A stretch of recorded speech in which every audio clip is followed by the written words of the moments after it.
Can I retire in the state of Florida with $1.2 million at age 65? Well, that's exactly what Roger and Gwen asked. Now, we changed their name, of course, for client privacy, but here we have Roger's IRA at just under $550,000. Gwen has nearly $300,000, and they sold their home in California, bought a home in Boca Raton for cash, and still have $318,000 left over. So they have a total fuel amount for retirement of just over $1.1 million. Now, Roger's Social Security will be just over $2,000 at full retirement age of 67, and then Gwen just under $1,000 at full retirement age.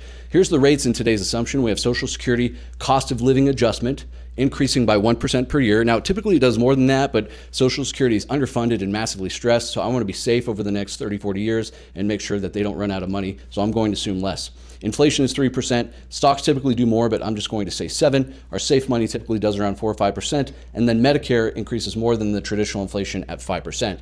Here are their monthly spending needs. So they said $5,110 is what we need per month. These are forever expenses, things like utilities, groceries, homeowners association, auto insurance, you name it, subscriptions, things that will never go away.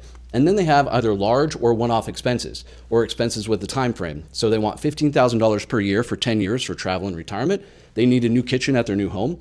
They want 3 more vehicles throughout their retirement. And then Roger's medical expenses and Medicare for both of them are going to be $6,000 a year.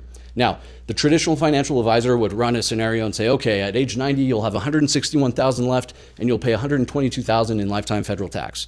Well, that might be correct in the traditional sense, but that's assuming that tax rates stay incredibly low for the next several decades, which is incredibly unlikely. I'm willing to bet money on it. In fact, I've bet my own money on it.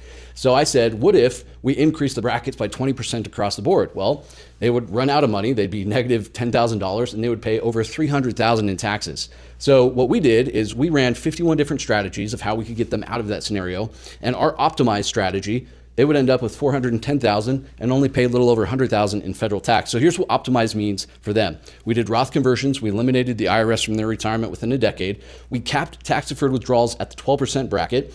We harvested capital gains at the 15% rate up to the ceiling of the 12% bracket. So what does this all mean? Well, can they retire? Well, it depends on their withdrawal strategy. That matters. What is their tax strategy? How are they investing their money? What about long-term care needs? And of course, what about all those hidden fees? So if you're interested in having a plan like this done for you, or if you'd like to do it yourself, you can download our free retirement income planning guide. You can get this at rrm.vegas. And this is basically what we help walk our clients through and check all the boxes on their behalf so they don't have to worry about it. But you can always take a look at it and go through it yourself if you'd like. Now, I'm also going to have an extended version of this case study on the main YouTube channel. We'll see you there.